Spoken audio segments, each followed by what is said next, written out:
Good evening, everybody. Great to see a good group out tonight, and we're going to get back at our Revelation study here. We waited a few weeks for Miss Carol to get back from Alaska, and I'm glad you had a great trip. And we waited on you. You know, Carol has been, when I was taught through this several years ago, she was at every time I taught on it, and she's been here every time this time. And I just couldn't, particularly with as important as chapter 13 is, I just couldn't go ahead and a couple of weeks ago when we had it scheduled, she was in Alaska, and so I decided to wait on her. And Linda and Mark are just pulling the parking lot. So any questions before we start tonight? Oh, here comes some more. Good. Any questions on anything we've covered so far for the first 12 chapters of Revelation? Come in. I may have to do a quick recap for some of our new people tonight. How many of you that are new have ever studied Revelation before? Anybody? A couple of you. Okay. So you have some idea where we've been. I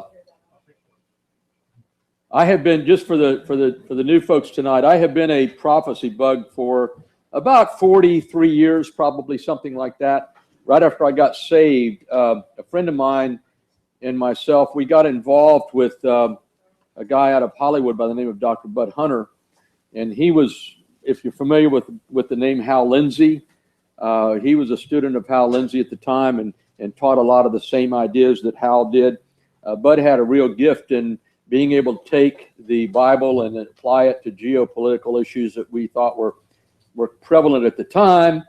Of course, you know, a lot now has changed in 43 years. Things that we used to think was going to take place no longer can take place because of some of those countries don't even exist anymore, like the USSR and others. But Bobby and I used to help Bud put on prophecy conferences around the South Florida area, and we used to go and participate in them, and I got real interested in it, spent a lot of time studying it myself. The more I studied it, there were a few things that I personally questioned on the philosophies or the theologies, if you will, taught by Bud Hunter and taught by Hal Lindsey and others, and just some things that I wondered about back, 40 plus years ago. And to be honest with you, the more that things have transpired over the last 40 years, particularly with the rise of Islam being a central focus in the Middle East and around Israel, the talk of the 12th Imam, which I'd never heard probably in the last, came to light to me probably about the last 15, 18 years ago when I first heard about the 12th Imam and studied him out some. So I've changed a lot of things myself personally. And I guess what I'm telling you is Revelation is a lot of speculation goes with what we read in Scripture. I personally believe that we're in the last days. We've already taught on the three rapture theories. When I teach at Revelation, I try to teach all the ideas that I know about, so you don't just get, dogmatism from me. I don't want you to believe exactly like I do necessarily. I want you to encourage you to study it yourself, and if you have questions, I'd be happy to help you and let you know my background and what I believe in it. But, when you get into Revelation, because it's a lot of speculation, you can get everything. I mean, there's just anything and everything. You got to be careful. I also caution if you get out on the internet, be careful, because there's a lot of weirdos out there with a lot of weird ideas on the internet. Okay. Now, another thing that I've learned over the years as far as Revelation is concerned, it's good to have a little hermeneutic study to start with. And one of the first principles of what we call hermeneutics, with studying the Bible properly, is if the literal sense makes sense, don't look for any other sense. Okay? You wind up with nonsense. Or you wind up with nonsense. That's true. So anytime that you look at Scripture, whether it's Revelation or other areas of the Bible, if you can read it and it makes literal sense to you, then try your best to apply that. Don't try to make it something else, because one of the things that happens a lot in the Revelation, and it's because we've got so many issues that go back, let's say, hundreds and hundreds of years, like amillennialism and other things that come into play, where people are bent in one way and then they try to describe Revelation based on an amillennial view or whatever. and then you're either spiritualizing stuff or you're twisting it to make it fit an already set in stone type idea, if you will. And I don't believe you can do that in Revelation. I believe the book of Revelation stands on its own, personally. And I also believe that if, of course, to really understand it, you have to spend a lot of time back in the Old Testament.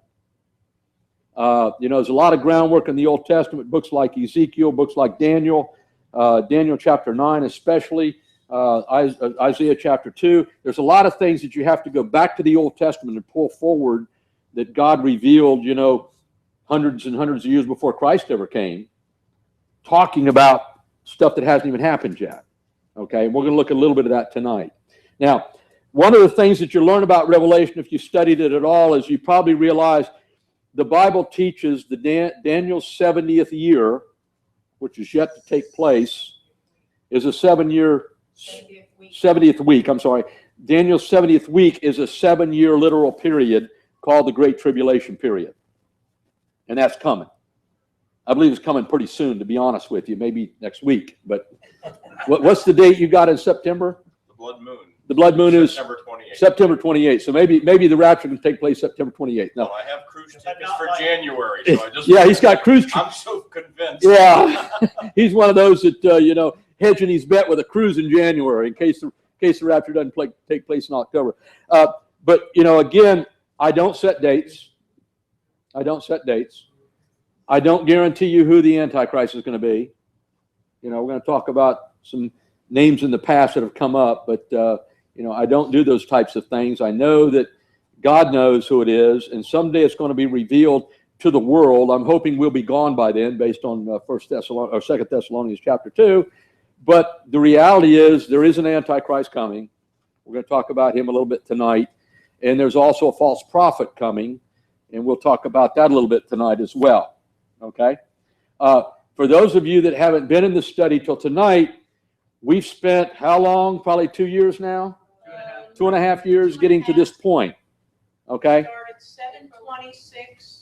7/26/15. Now, unfortunately, it's once or twice a month at best. It's once or twice a month at best. I wish it was once a week. But to be honest with you, with as busy as our church is, one of the things I learned a long time ago as a pastor is not to try to overburden the congregation. And you can get to the point you're spending all your time at church and have no time for family or anything else, and that's not good. So we've used Revelation as an in and out type thing, particularly in the winter time where we're very busy with women on mission and men on action and all the other stuff we got going on. We're lucky if we get it once a month. Okay, so it's been a slow process. And then if you sit under my teaching any length of time, you'll realize that I'm not good at Bible survey, where I can cover a whole book in 2 weeks. I'm just not really good at that. I get caught on one word. We might spend a week on one word in the scriptures. But so we're going to try to get through chapter 13 tonight. But to start with, Scott, I don't have anything up there. Sorry. To bring us up to speed where we were last time we were together, and this will help some of you new folks tonight. We're going to start real quick. I want to just sort of do a survey, if you will, a breeze through chapter 12.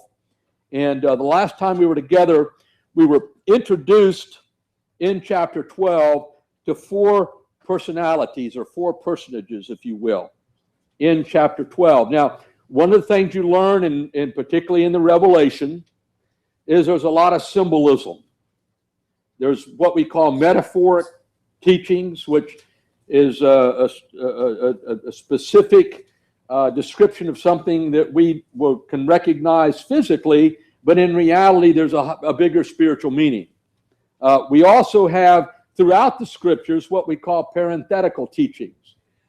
And that's where the Revelation does not run in a nice chronological order. It's not a history book, like the book of Acts or something like that. That's not what Revelation is, okay?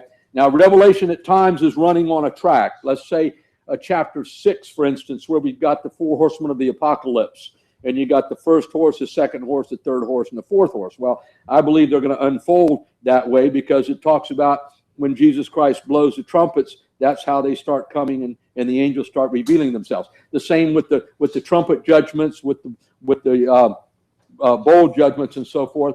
they go the first trumpet, the second trumpet, third trumpet. So you've got some succession there, okay? Now, I believe all of those judgments, one is put on top of the other. So it keeps progressively getting worse and worse and worse and worse. And when you think about it in a 7-year period, that's going to be a lot of stuff in a short amount of time. And if you're like me, I don't want any part of it. I will say, just for those of you who are new tonight, I personally lean towards the pre-tribulation rapture.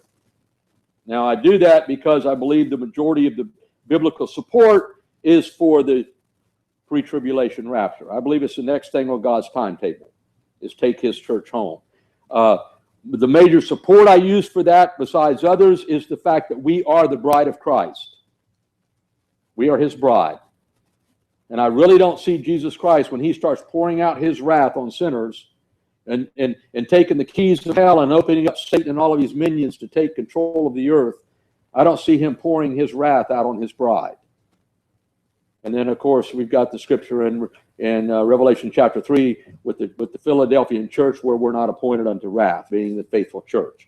So I kind of think that and other support texts, that we're going to be gone as Christians when all hell breaks loose on earth. Now, it doesn't mean, and you heard me, I think all of you here this morning, and you heard me preach this morning, doesn't mean that America may collapse. And we as the church in Western culture go through serious persecution and serious suffering. That may happen. And it has nothing to do necessarily with the tribulation period. I mean, look at the Middle East right now, places like Syria or Iraq or Iran, where Christians are being martyred and their houses being burned and their wives raped and pillaged and the kids put in slavery. I mean, that's going on today. And we're not exempt just because we live in America. Trust me. World history doesn't teach us that. So we've kind of lived in this freedom cocoon now for 200 years, and we think we're invincible because we are America, but that's not what the Bible teaches to be, and that's not what history shows. So I'm not saying that we might not go through suffering and persecution, because we may, but it may. I truly believe that when the tribulation begins, this 7-year period, we're not going to be here. Now, just with that thought, turn real quick before we get into our lesson tonight. Turn to Matthew 24.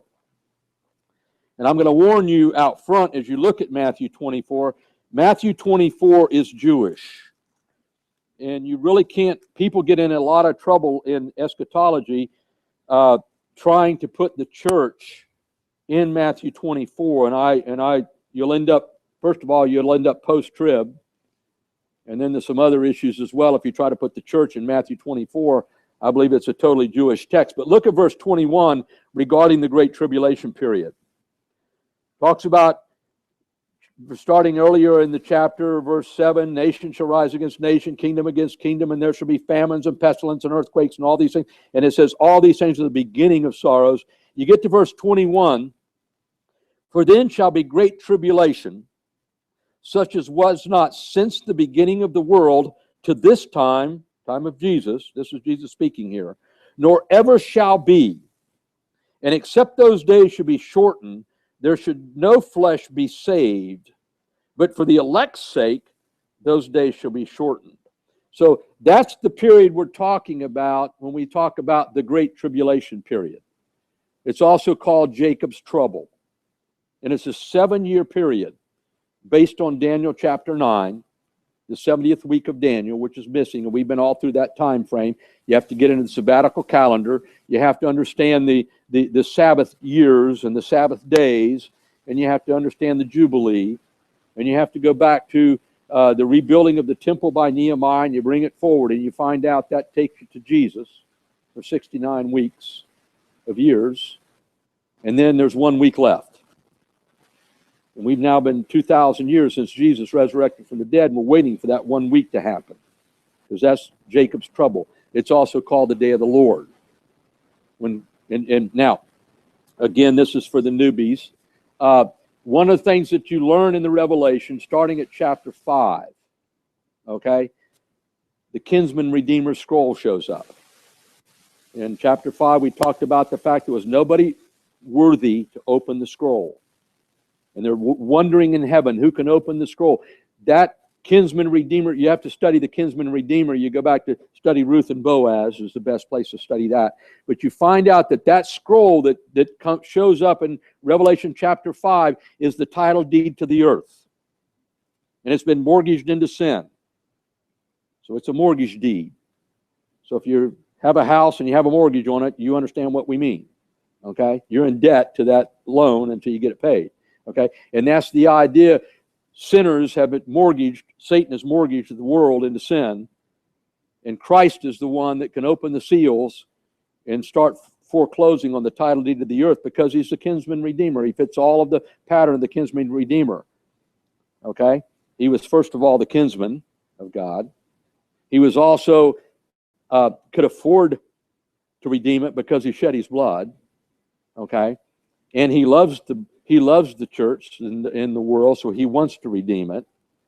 So he stepped forward and he took the scroll and started foreclosing on the title deed of the earth. And we've already been through the scroll judgments and the trumpet judgments. We're to that point, okay, through chapter 12. Now, chapter 10 through chapter 13, we're in a parenthetical teaching, okay? So in chapter 12, let's get into our study for tonight. We see these four personages in Revelation chapter 12, and I'd like to just read real quick the whole chapter, and then we're going to identify these four personages for you, and then we'll get into chapter 13 for tonight, okay? Chapter 12, verse 1, there appeared a great wonder in heaven, a woman clothed with the sun and the moon under her feet, and upon her head a crown of 12 stars. And she, being with child, cried, travailing in birth and pain to be delivered. There appeared another wonder in heaven, and behold, a great red dragon, having 7 heads and 10 horns, and 7 crowns upon his heads. And his tail drew the third part of the stars of heaven, and is cast them to the earth. And the dragon stood before the woman who was ready to devour her child as soon as it was born. And she brought forth a male child who was to rule all nations with the rod of iron. And her child was caught up unto God and to his throne. And the woman fled into the wilderness, where she hath a place prepared by God, that they should feed her there 3,260 days. And there was a war in heaven. Michael and his angels fought against the dragon, and the dragon fought and his angels, and prevailed not, neither was their place found any more in heaven. And that great dragon was cast out, that old serpent called the devil and Satan, who deceived the whole world. He was cast out into the earth, and his angels were cast out with him.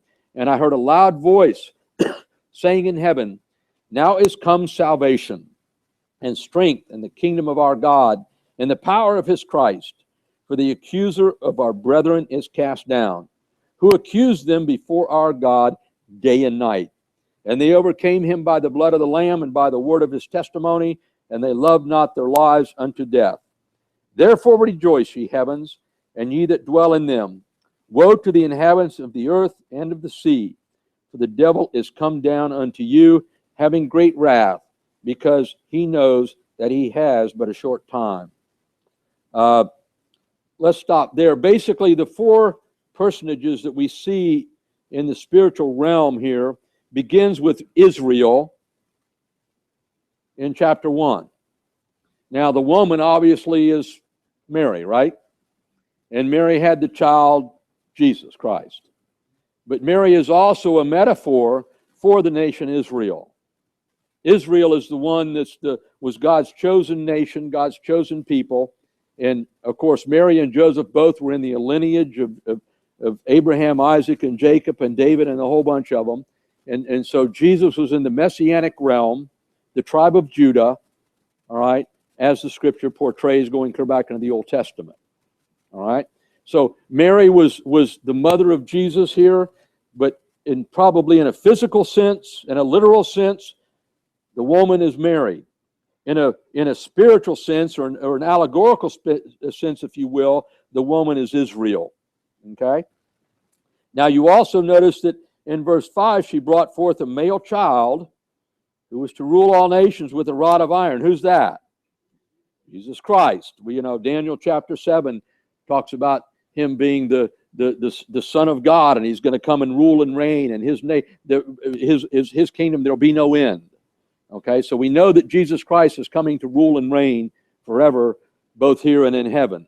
He's the King of Kings and Lord of Lords. And that's the child that Israel or Mary gave birth to here. Okay, now we talked a little bit about her being clothed with the sun, and it talks about the moon under her feet. That's all issues that the 12 stars of the 12 tribes of Jacob, okay, the 12 tribes of Israel. We went all through that. I don't want to spend a lot of time here. But then we see, so we've got Mary and being the mother of the Messiah, also being a representation of Israel. Jesus Christ being the Son of God that's going to rule all nations. All right. Notice verse 6 also, the woman fled into the wilderness. This is an area that, again, Revelation doesn't flow in a nice, neat order, and you've got to go back and look at other places. What you're going to, that reference is when, if you study out Matthew 24, when the Antichrist sets himself up in the temple in Israel halfway through the tribulation period to force the world to rule, to worship him as God, Israel flees into the wilderness. Now, most people believe that Petra is going to be one place they're going to go. If you're familiar with Petra, it's a place out in the wilderness towards Sinai. There's caves back in the rocks. They fled there in 70 A.D. when Titus destroyed Israel.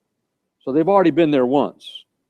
But the idea is when Satan takes over and sets up himself in the throne in Israel, in Jerusalem, to force the world to worship him, Israel's going to flee to the wilderness. And so that's sort of the reference we see here. It's a future event yet to take place, but Israel's going to flee. Then it also talks about that she will be there for 3,260 days. How long is that? Exactly 3.5 years.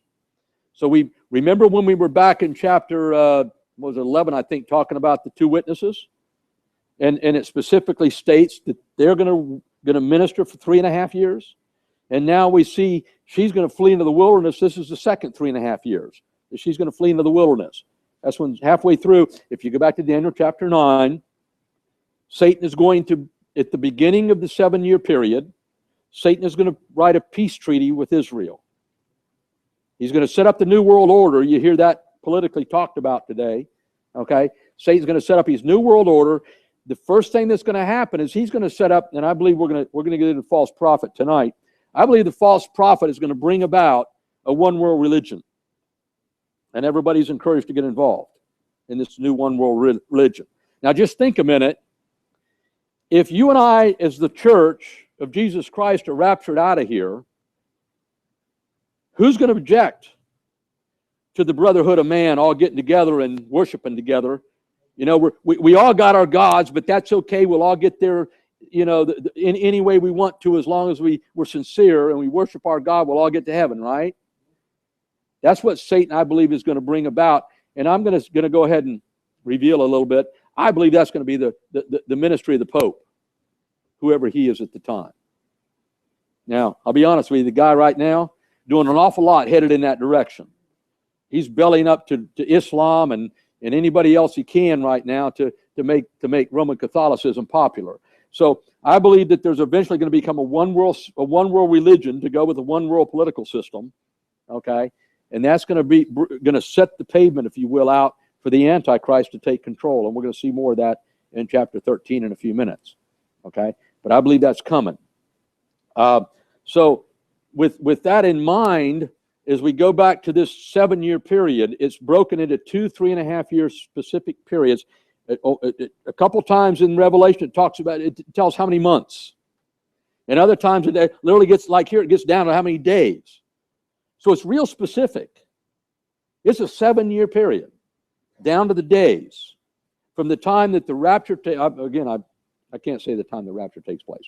From the time that Christ opens the first seal of that scroll, from that period till Armageddon and the destruction of the nations and the deliverance of Israel is a 7-year period. And everything that happens in that 7-year period. Okay, so most of what we've been talking about for the last 2.5 years is happening in that 7-year period. Actually, most of it's happening in the first 3.5. We haven't got to we're going to get to the rest half in coming weeks, okay?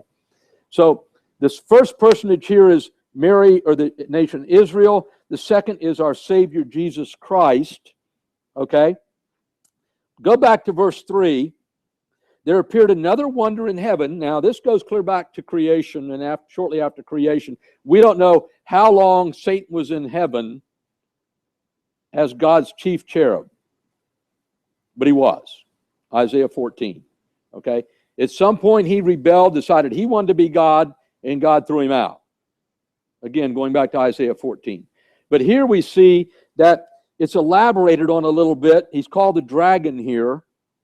Behold, a great red dragon having 7 heads and 10 horns and 7 crowns on his head. Now, I've heard teachers for years, and Bud Hunter and Hal Lindsey and them used to line up the European common market as it was formulated back in the 70s on how those nations were lining up. And at one point we had 7 or 8 of the 10 nations, and they were convinced the minute we got to 10 nations, Jesus was coming because of this 10 horns and 10 heads and all this 7 horns, 10 heads. Now, I backed away from all of that because at one point, I don't know, there was 14 nations in the European, and now we're losing a few. We may get back to 10. I don't know. I've learned that those kind of things do nothing but confuse, and we don't know. Okay? We do know that the crowns represent authority. And it probably will be 10 nations. But I'm not going to stand up here and try to pick them out for you. Okay? At one point it talks about one nation is going to destroy the 3 nations and this kind of thing. They're all going to eventually line up behind Satan. All the nations are going to line up. So we know the one world system's coming, and in reality, that's all I concern myself with anymore. It doesn't really matter what nations are involved, what leaders, Putin or whoever, it really doesn't matter to me. All I know is everybody's going to line up behind the Antichrist eventually. They're going to get in line. Another thing that I've talked about, and I'd like to reiterate here for our newbies, I'm convinced the Bible makes the great distinction between godly wisdom and man's wisdom. Okay? And I'm convinced that when Satan comes on the scene as the Antichrist, he's going to use all of the man's wisdom that makes sense to bring about his one world system. He's going to have the answer to solve the world's poverty problem. Everybody's going to get fed, according to him. He's going to take over the financial situation, and he's going to make sure that there's a redistribution of wealth, so all the rich people are going to lose all their money, and all the poor people are going to get fed. And he's going to have all those answers that can make everybody happy. He's going to have all the answers to the environmental problems. He will solve global warming or global cooling or whatever kind of global stuff's going on. He'll solve that. He's going to have all the answers for that. All right? He's going to solve all of the military problems, and he's going to make sure that there's no more nuclear proliferation. And everybody's going to promise everybody that we're going to do away with everybody's military might. We're going to just all get along together and be brotherly love, kumbaya, right? And that Satan's going to promise all that stuff. He's going to have all these answers that men would love to have the answers to and think they do politically and otherwise. You know, the world utopia that Karl Marx wrote about, type deal in the Communist Manifesto. Well, he's going to have all those answers. And that's when he writes the peace pact, that's the whole deal. The only people that aren't going to go along with it is going to be the Jews. Because at that point, they're going to have reinstated their temple worship and their sacrificing of animals, and that's their atonement. And they're not going to worship Allah, they're not going to worship Jesus Christ, they're not going to worship anybody else except Yahweh, the way that the Old Testament Jews used to worship Yahweh, sacrificing bulls and goats and sheep on the altar for their sins. And once they get reinstated with that, and they get their temple worship back in place, they're not going to give that up. And that's why Satan's going to have to sign this 7-year peace pact. You know, the rest of the world is going to all get kumbaya, and Israel's going to get a 7-year peace pact, according to Daniel chapter 9. If you want to read it, it's there. Okay? So that's where the 7-year period comes in, and that's where we're headed. Satan is the dragon, and he's revealed in heaven. You notice that he's cast out. Verse 4, his tail drew the third part of the stars of heaven and did cast them to earth. And the dragon stood before the woman who was ready to be delivered to devour her child as soon as it was born. And we talked about that a couple of weeks ago. What was the first thing that happened when Jesus was born? Satan used Herod and went after all the newborns, 2 years and younger, in and around Jerusalem. Because the wise men didn't come back and tell him where he could go worship Jesus, right? Yeah, right. So, I mean, immediately when Messiah was born, when Jesus was born, Satan went after him. And he killed thousands of young. It's called the something of Rama. I forget.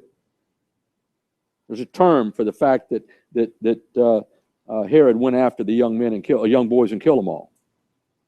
And so, it's a known fact. It's a historical fact that he did it, and he did it because he wanted to try to kill the Messiah that was born, the King of the Jews that was born, because he didn't like the fact that there was another king going to come rival him for his throne. So that was just pure satanic, and we see it here written about in Revelation chapter 12, where the Satan went after to devour the child as soon as he was born.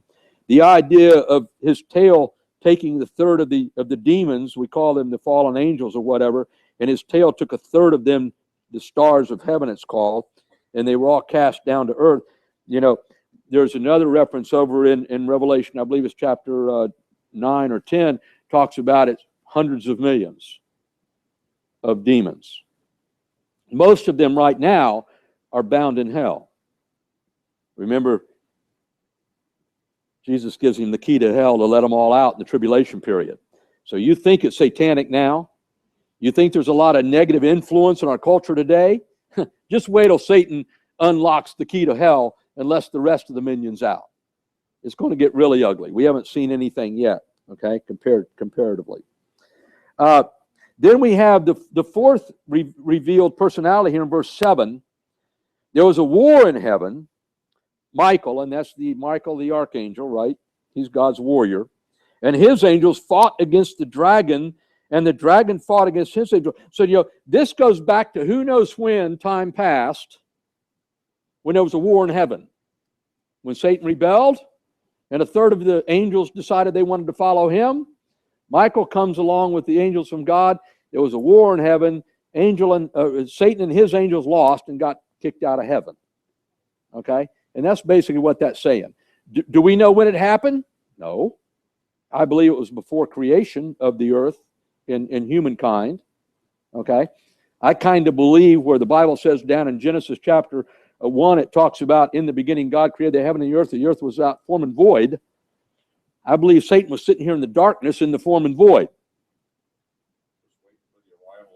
Waiting for the arrival of Adam and Eve so he could later devour their child. I mean, that kind of deal. Okay?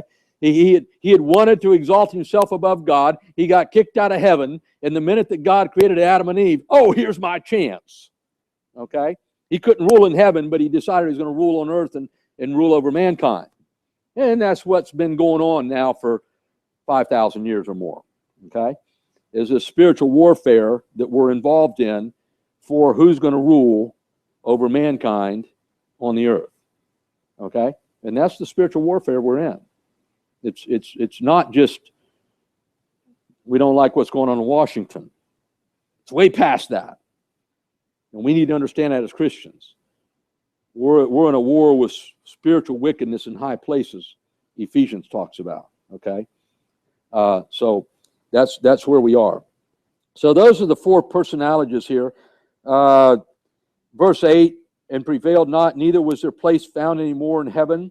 And the great dragon was cast out, the old serpent called the devil and Satan, who deceived the whole world. He was cast out into the earth, and his angels were cast out with him. And then, of course, it talks about salvation and Jesus Christ bringing us salvation and so forth. All right. So that's where we've been in chapter 12. I'd just like to close with, look at verse 17 of chapter 12. This is where we are right now in the part of the halfway through the tribulation period. The dragon was angry with the woman and went to make war with the remnant of her seed, to keep the commandments of God, and who keep the commandments of God and have the testimony of Jesus Christ.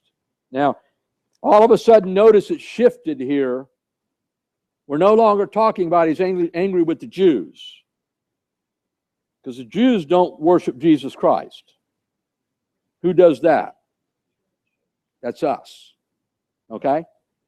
So Satan isn't happy with the Jews, and eventually he's going to go after the Jews in the tribulation period. And I believe that's another reason that I tend to lean towards pre-tribulation rapture. Because when we're gone, Satan has nobody else to go after except the Jews. Okay? If we were still here, we'd be written about more in the latter days of Revelation, and we're not. We're sort of sitting around the throne room, how much longer is this going to go on type thing, according to Revelation chapter 6. But the reality is, I believe we're in heaven. We're glorified. We're going to go through the judgment seat of Christ, called the Bema seat. And I also believe then we're going to go to the marriage supper of the Lamb. And then we're going to be waiting for Christ to come back to rule and reign. We're going to come back with him in glory, according to Revelation chapter 20. And we'll talk more about that down the road. Okay? But that's kind of where we are here at the end of chapter 12. The dragon is really angry with Israel. And he went to make war with the remnant of her seed. And that, I believe, who's going to be saved during the tribulation period? It's going to be a remnant. There's always, the Old Testament and New Testament, it's always a remnant that gets saved. Okay? Primarily a remnant of Israel, correct. Okay? And they are going to be the ones that actually turn to Christ in this particular instance. Okay? We're gone. But the remnant, when you take today, roughly, 8.5 billion people on the planet, somewhere in that neighborhood, there might be, probably a big number would be 1 billion are saved. That's a remnant. Say 1 in 8.5, 1 in 9. They're actually going to heaven. The rest are going to hell. So when you get to the tribulation period, it's still going to be a remnant. You would think, and as I've studied this over the years, and you always ask yourself, as we get on into the worst of it, okay, you wonder, why did they not get saved? Why? I mean, when they see God pouring out his wrath on mankind, yeah, as Carol says, they still stick their fist in God's face and say, who do you think you are? And they won't repent. That's just the heart of man. It really is, and it's not going to change. Okay? Revelation proves that. It's only a few that actually come to Christ, even with all of this stuff going on. Okay? Okay, so now let's get into chapter 13. And I want to read the whole chapter. I stood upon the sand of the sea, and I saw a beast rise up out of the sea, having 7 heads and 10 horns. Here we go again. And upon his horns 10 crowns, and upon his heads the name of blasphemy. And the beast which I saw was like a leopard, and his feet were like the feet of a bear, and his mouth like the mouth of a lion. And the dragon gave him his power and his throne and great authority. And I saw one of his heads as though it were wounded to death, and his deadly wound was healed. And all the world wondered after the beast. And they worshipped the dragon who gave the power unto the beast. And they worshipped the beast, saying, who is like the beast? Who is able to make war with him? It was given unto him a mouth speaking great things and blasphemies, and power was given unto him to continue 40 and 2 months. How long is that again? 3.5 years. Okay. And he opened his mouth in the blasphemy against God, to blaspheme his name and his tabernacle and them that dwell in heaven. And it was given unto him to make war with the saints and to overcome them, and power was given him over all kindreds and tongues and nations. And all that dwell upon the earth shall worship him, whose names are not written in the book of life of the Lamb slain from the foundation of the world. If any man has an ear, let him hear. He that leadeth into captivity shall go into captivity. He that kills with the sword must be killed with the sword. Here is the patience and the faith of the saints. And I beheld another beast coming up out of the earth. He had 2 horns like a lamb, and he spoke like a dragon. And he exercised all of the power of the first beast before him, and caused the earth and them who dwell on it to worship the first beast, whose deadly wound was healed. And he doeth great wonders, so that he maketh fire come down from heaven on the earth in the sight of men, and deceiveth them that dwell on the earth by the means of those miracles which he had power to do in the sight of the beast, saying to them that dwell on the earth that they should make an image to the beast that had the wound by a sword and did live. And he hath power to give life unto the image of the beast, and the image of the beast should both speak and cause that as many as would not worship the image of the beast should be killed. And he caused all, both small and great, rich and poor, free and enslaved, to receive a mark in their right hand or in their foreheads, that no man might buy or sell except he that has the mark or the name of the beast or the number of his name. Here is wisdom. Let him that understanding count the number of the beast, for it is the number of a man, and his number is 666. Wow. Okay. Let's try to sort all this out. We basically see two personages here. Okay? First one is called the beast from the sea, right? Again, we see the 7 heads, 10 horns, 7 crowns, and I've already said I'm not going to try to determine which nations those are and what the power structure is. We see that the authority is given this beast by God himself. Okay? Satan has no power unless God allows. We already determined that back in Revelation chapter 6. And Job. You know, all over the place, Satan is, you know, he is given his power and allowed to be there. We saw him again back in Revelation chapter 12, verse 3 that we already looked at. Now we see him described pretty much the same thing here in 13:1. We also turn to 17:3. We see a similar regarding the harlot riding on the beast.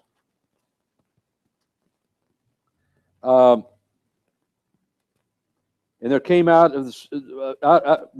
of the 7 angels who had the 7 bowls, and talked with me, saying, Come, here I will show unto thee the judgment of the great harlot that sits upon many waters. And if you keep reading on down here, what's the verse I need? Verse 3. So he carried me away in the spirit to the wilderness, and I saw a woman sit in a scarlet-colored beast full of the names of blasphemy, having 7 heads and 10 horns. So we'll talk more about who we think the harlot is down the road. But the thing I want to point out, most theologians believe that this particular beast is the Antichrist that shows up, signs the peace pact with Israel, okay, and takes over control. He's going to be a political ruler. He's going to be the one riding the white horse in Revelation chapter 6, the first horse of the apocalypse. We learned then that he comes to power without military rule. He's riding the white horse, and he's got the bow with no arrow in it. Okay? He's going to take control by promising peace. And he's going to sign the peace pact with Israel. Now, we also see in this particular scripture in Revelation chapter 13, where it kind of indicates that he fakes a death and resurrection. Now, who's that sound like? Anybody we know? Okay? And this is one of those areas back when I used to teach this stuff 40 years ago or more, that we really didn't understand how the whole world was going to see this kind of stuff. Okay? But as we've already talked about with the 2 witnesses a couple months or so ago, we talked about the 2 witnesses, and they die, and their bodies are seen in the streets of Jerusalem for 3 days. Huh? YouTube. CNN tonight. I mean, you know, when we were watching live, and I don't know what happened to them other than the political climate change, but you know, back when George Bush was in power and we were in Iraq, we were seeing Humvees blown up in prime time every day. See it live. These are things that 40 years ago we had no concept of, because we didn't have satellite television. You know, at best, we might get it 3 or 4 days later. Now it's prime time. So if the Antichrist comes on the scene tomorrow with the world seeking miraculous and the powerful or whatever, something new, and all of a sudden this guy's shown, you know, getting a bullet upside his head or a hatchet upside his head or whatever, and he dies, and then 3 days later he resurrects from the dead, and we all watch it on CNN, guess what? The world's going to flock to him. Both in 2 Thessalonians chapter 2 and here, it tells about him coming to power with great signs and wonders and working miracles. The world's going to flock to the guy. So that's what it means then when it says that he has a wound Absolutely. and has been healed. He's going to die and resurrect from the dead for everybody. Absolutely. Yeah, you know. Whether God gives Satan the power to resurrect from the dead, probably not. But it's going to look mortal. He'll make it look mortal. And then he's going to come back to life. And everybody's going to see it. And then who's going to argue with that one? Of course, they do that with Jesus. Now they ignore it, right? But yeah, if we're gone, nobody's going to object. Yeah, nobody's going to object. Okay, exactly. So this is reality here. It's going to take place, and he's going to use this to deceive the nations to follow him. Okay, and he's a physical, political being. All right.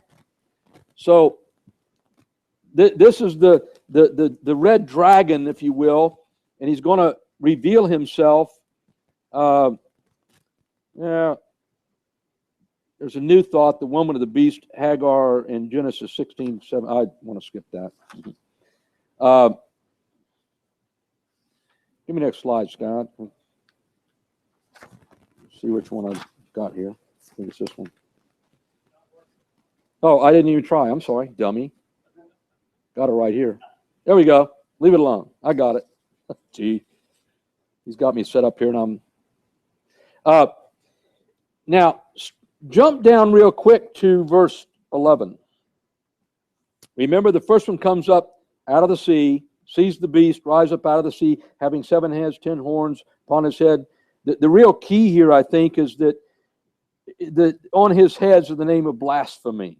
We're going to pick up on that in a few minutes, all right? Verse 11, we see another beast.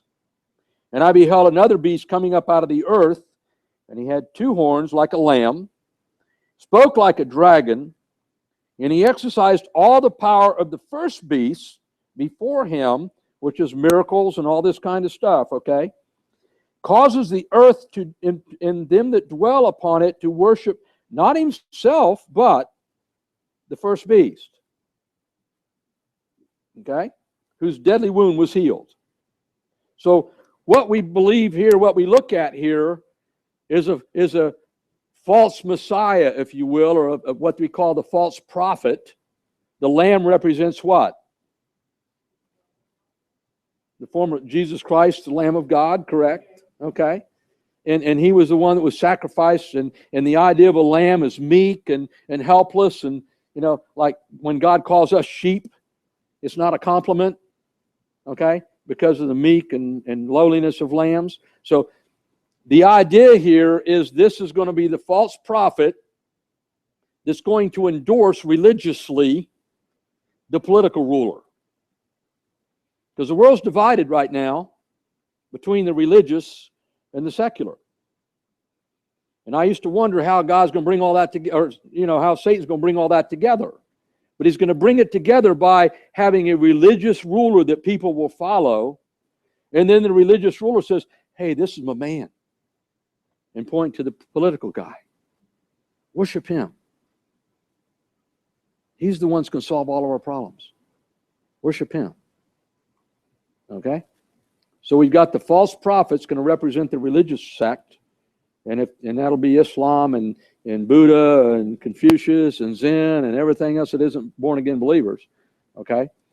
The only one that's not going to represent is going to be Israel, because they're going to say time out. We don't agree with this. Okay?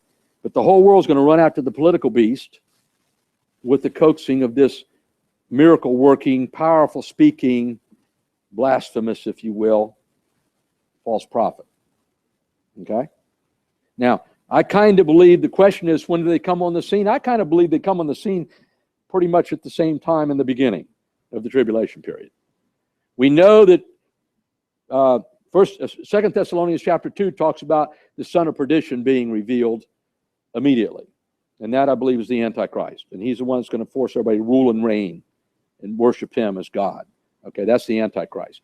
But I believe the false prophet he may be on the scene already before the Antichrist shows up. If it's the Pope, he'll already be in play. It may be the Pope we got now if the rapture takes place in the next year or two or a few years. If you're right with your blood moon, that means this Pope's going to be the guy, in my opinion.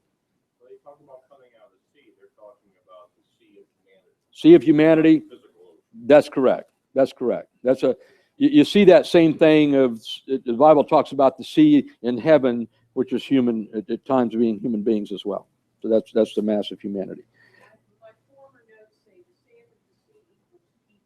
Yeah, yeah. It also says in Second Thessalonians chapter 2, it says the following way is taking place now. Right. It was set in place the day of the Lord. Correct. Yeah. Second Thessalonians 2 is critical to this text. It really is. This kicks it all off, and again, that's why it doesn't run in a neat chronological order. We've kind of jumped back, if you will, to the beginning of the tribulation period. I believe the minute that white horse is let out of the heaven and comes down here with Satan riding on it, he sets up this false prophet, and he sets up the Antichrist, if you will, the political ruler at that time, and they're going to have all the answers.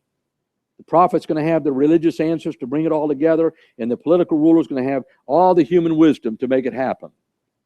And then the prophet's going to say, that's the man, worship him, follow him. Okay? Now, something else happens here, and I've been debating. I actually had a sermon prepared a couple weeks ago. Actually, it was the second half of my sermon that I didn't get to. Scott was probably the only one that saw it. He might have seen some of my slides. I know Scott's very familiar with it, but how many of you are familiar with virtual reality? What is it?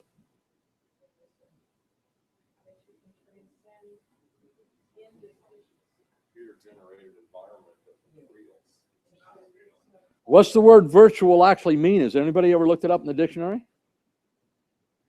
Go ahead, Scott. Well, I don't know if it's in the dictionary, but we talk everything but truth. Yeah. It's imaginary. It's the whole thing is pixels on a screen that some computer hack like Scott, I don't say hack, some computer geek like Scott has decided to create a program to convince everybody this is reality. Whether you wear it in the goggles or however you get at it, there is. They're working on pressure suits too. So if you're in a battle, you get hit, you feel the actual punch. Trust me, it's going in every direction that man can imagine. Okay? But the bottom line is there's nothing truth about it. It is total lies. And when I think about what we read, notice what it goes into. This first political ruler rules for 3.5 years. Okay? And I believe the false prophet's there. This is the guy. Okay? But then what happens halfway through? Look at, starting at verse, where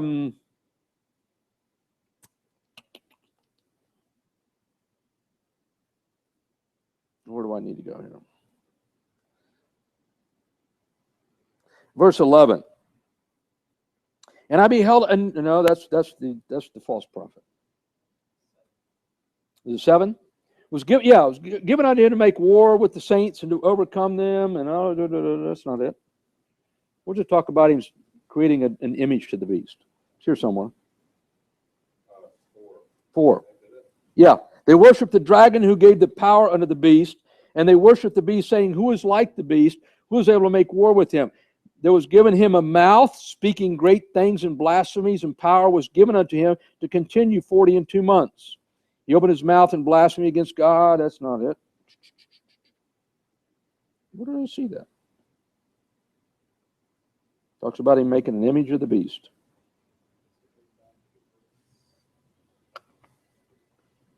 Here, verse 14. And deceived them that dwell on the earth by the means of those miracles by which he had power to do in the sight of the beast, saying to them that dwell on the earth, that they should make an image to the beast that had the wound by the sword and did live. And he has power to give life unto the image of the beast, that the image of the beast should both speak and cause that as many as would not worship the image of the beast should be killed. And he caused all, both small and great, rich and poor, free and enslaved, to get in their right hand and foreheads the mark of the beast. So what I see getting ready to take place here, halfway through this tribulation period, it's no longer going to be humanity in control. It's going to be a virtual image of the beast. We know right out front, the Bible says about Satan, there's what? No truth in him.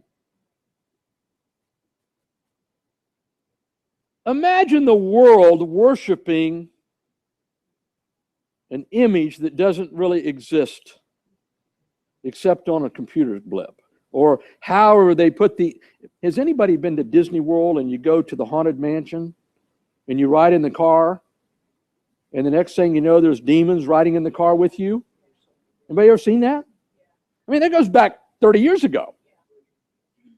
Imagine the technology today, if they want to make an image sitting on the throne in Jerusalem and making everybody to worship him, and there's nobody home.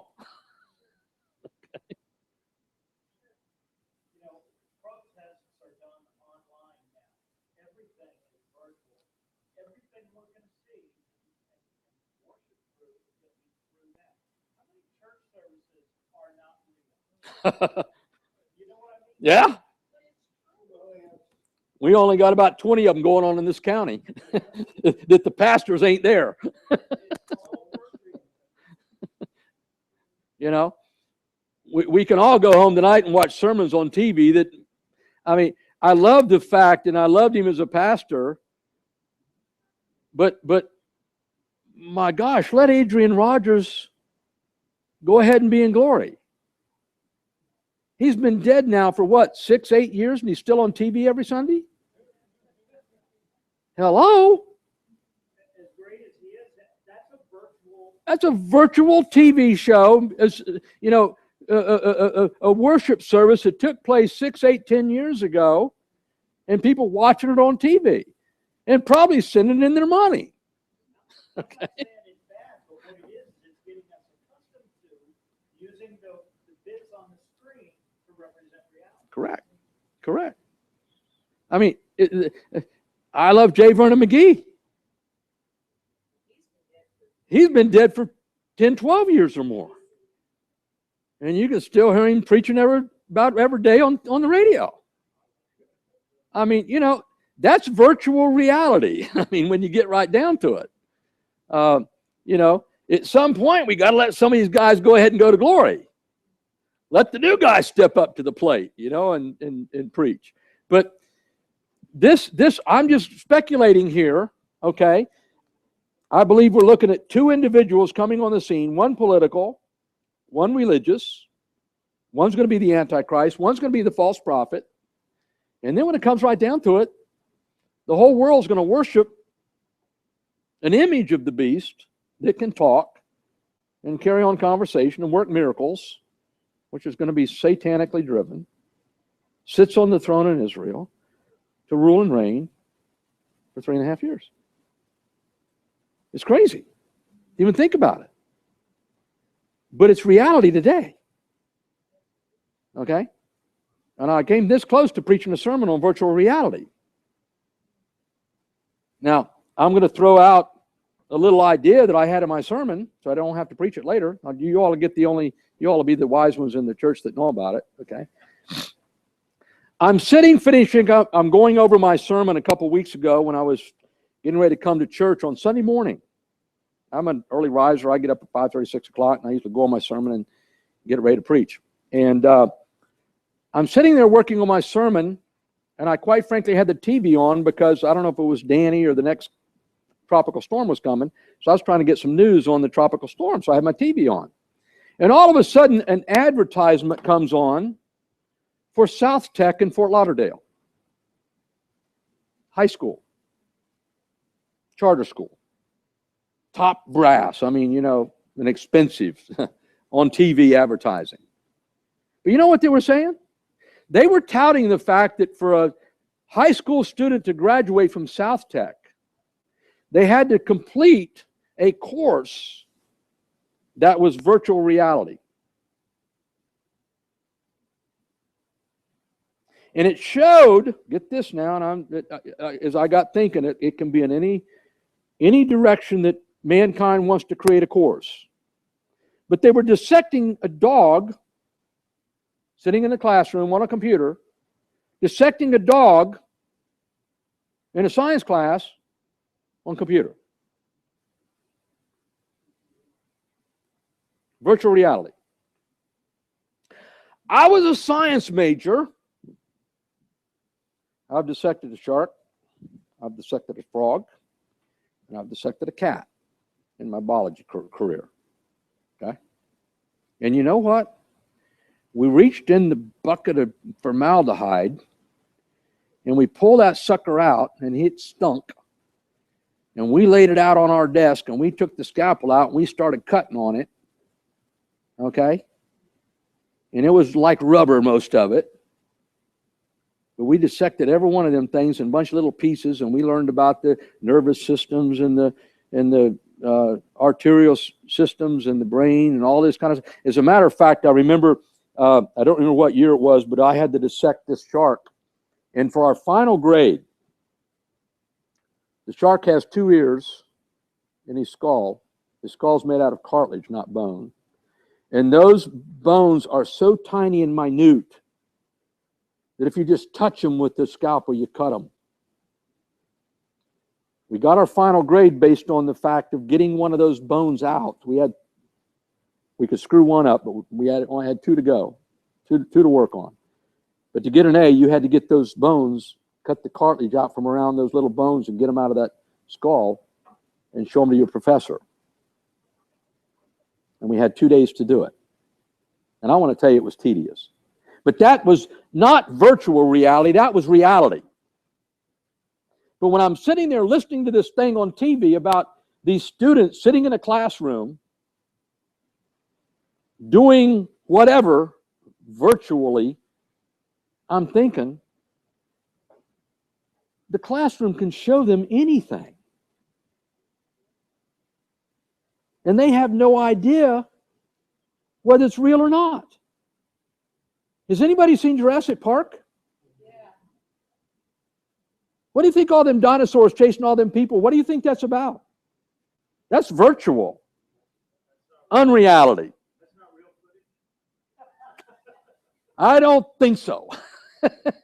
But that's the impression today in the believability of the virtual world. And it's scary. To me as a pastor, it terrifies me for our kids.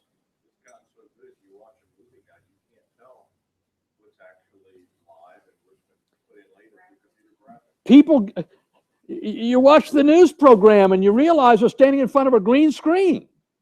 The whole background's fake. Okay?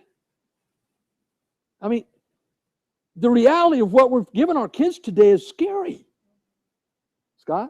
I don't want to sound silly here, but I was talking to Siri on my iPhone, and I think I upset her. I feel like I upset her because I said something about Google.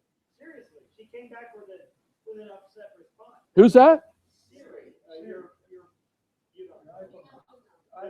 Oh. But it's a digital. I'm glad I don't know.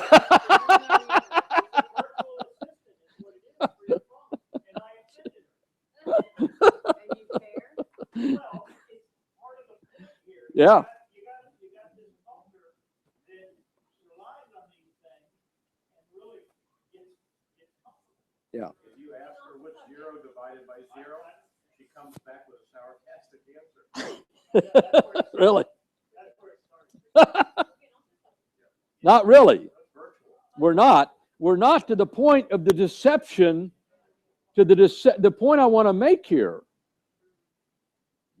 I've always believed this last 3.5 years will be a guy sitting on the throne in Jerusalem. But I'm not so sure anymore. It may not be. It's an image of a beast. It's an image of that political guy. You know, here's one of the issues I've always struggled with recently. And we're going to get to the end of this in a minute, okay? I'm going to skip some slides here for the time's sake. But the reality is, if we're looking at what I believe is the revived Roman Empire, okay? One of the issues, we go back to Daniel chapter 7, where Nebuchadnezzar saw the image of the beast, and Daniel translated the beast. And you had 2 legs and 2 feet, and the feet of clay and the feet of part clay and part iron. Now, I used to question years ago, it was always taught that Rome was the center of the Roman Empire, and everything was going to be centered out of Rome, so therefore the Antichrist was going to be the Pope of the Roman Church. And that was what we all used to lean towards back 35, 40 years ago, okay? But I used to question Bud and others, not personally question them, but when I listened to them teach and I studied it for myself, I always questioned why 2 legs. And I knew, because of my world history studies at the time, that the Roman Empire was broken in, at the late stages, was broken into the Eastern Roman Empire, which was called also the Byzantine Empire. The capital was in modern-day Istanbul, Turkey, which was known as Constantinople. And that's actually where King Constantine, the Caesar Constantine, became saved and became a Christian and established Roman Catholicism as the religion of Rome. He was centered at that point no longer in Rome, he was in Constantine as the capital. And that's the modern-day capital of Turkey, which is called Istanbul. Now, if I'm correct, as we get in a few minutes, and I believe the Antichrist is going to be the 12th Imam that's coming, okay? If that's the case, he's not going to sit in Rome. He's going to be in Istanbul, Turkey, which was the center of the Ottoman Empire after they collapsed the Byzantine Empire. And the Ottoman Empire was all Islam. And they destroyed the Christian Byzantine Empire by blood and bloodbaths. And we're kind of seeing what ISIL's doing today. That's just a little bit to what the Muslims have already done to the Christians in the world once before. So consequently, I kind of think that the other leg is going to be the false prophet, which is Rome, which will be the Pope. Okay? But if you've got a political rule in Istanbul, Turkey, which is the Antichrist, physically, the person, okay? And all of a sudden, either he has to leave there and go sit in the temple in Jerusalem to desecrate the temple, or in this case, a virtual reality image of him sitting in the temple, and that's who we worship. Not us, that's who they worship. Okay. So I don't know. Again, it's speculation. This reveals Antichrist beast number 1, false prophet beast number 2, and an image of the beast that forces everybody to rule the image of the beast. That's what's being taught literally here. So you can do with it what you want. But I think we're dealing with something that Satan's going to create at this point that's totally off the wall, totally invisible, totally irrelevant, doesn't exist. He's the reality of it. The reality is his lie, Satan's lie, the image of the beast. What is a bigger lie on humanity than a ruler that doesn't exist? Okay? And everybody has to worship it. Don't we already have some of those now? Exactly. But in reality, none of the gods that men worship today exist either. Allah doesn't exist. Zen doesn't exist. All these, the Force doesn't exist. Sorry, you Star Wars guys, gals. The force doesn't exist. Okay. I just hurt Scott back there. Yeah, I know he's having a heart attack back on the back row because I told him the force doesn't exist. Okay. But, you know, this is something to play with. It's a funny idea. But hey, fits Scripture pretty much. And again, you can do with it what you want. Any comments? We're done. You want to turn that off? Any comments, questions, ideas? No, we're next time.